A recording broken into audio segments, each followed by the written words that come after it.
Bonjour tout le monde, une fois de plus, bienvenue dans Petite Lumière, votre humble serviteur Emmanuel comme d'habitude, pour parler d'un petit sujet qui est assez récurrent dans notre quotidien.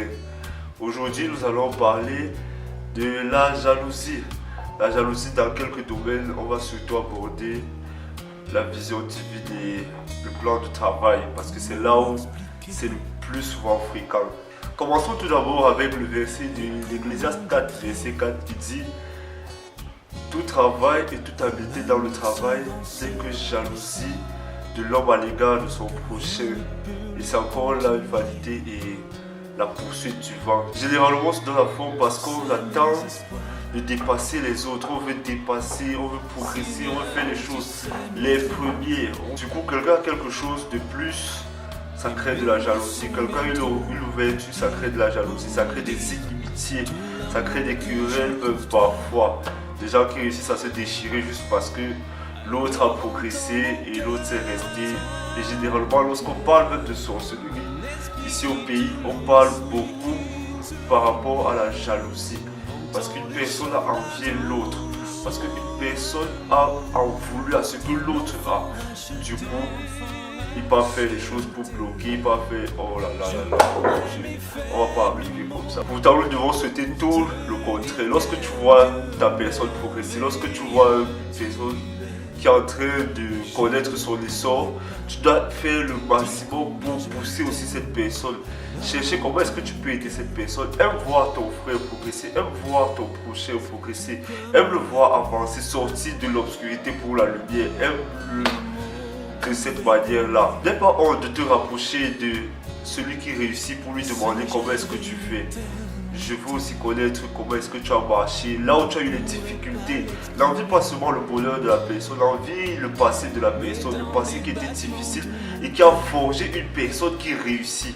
N'envie pas seulement le fait qu'il ait réussi, mais envie toutes les difficultés qu'il a traversées. Jaloux ces difficultés-là. Une autre perspective, c'est que une équipe de football a besoin d'un attaquant, des milieux de terrain, des défenseurs. Comme un orchestre a besoin de quelqu'un qui joue à la guitare, quelqu'un qui joue à la batterie, quelqu'un qui est au piano.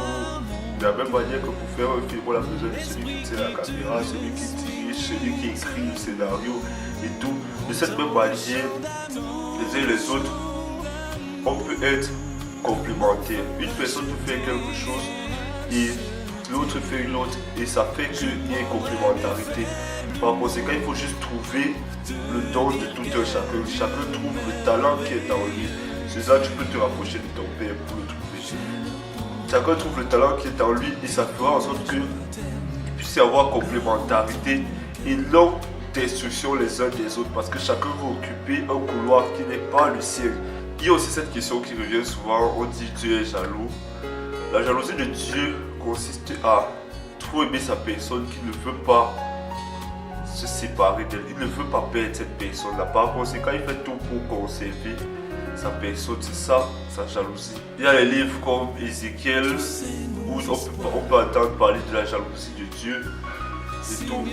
Et c'est là qu'on remarque que lui, c'était une jalousie qui était protectrice, qui était conservatrice et qui est, parce qu'il n'a pas changé jusqu'aujourd'hui. En somme, j'invite tout un chacun, je ne suis pas exempt de cela bien sûr, à rechercher le don qu'il a, le talent qu'il a. Et c'est dans ce talent-là qu'il doit exercer pour exploser en fait.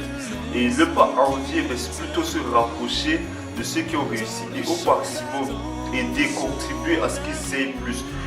Mon père me disait souvent, un moyen de ne pas envier, de ne pas jalouser, c'est de bénir celui qui a déjà, afin qu'il ait plus. J'espère que cet épisode a aussi aidé plus d'une personne et que ça pourra changer notre manière de voir les choses. Soyez bénis dans la présence de l'Éternel, n'hésitez pas à commenter, n'hésitez pas à partager.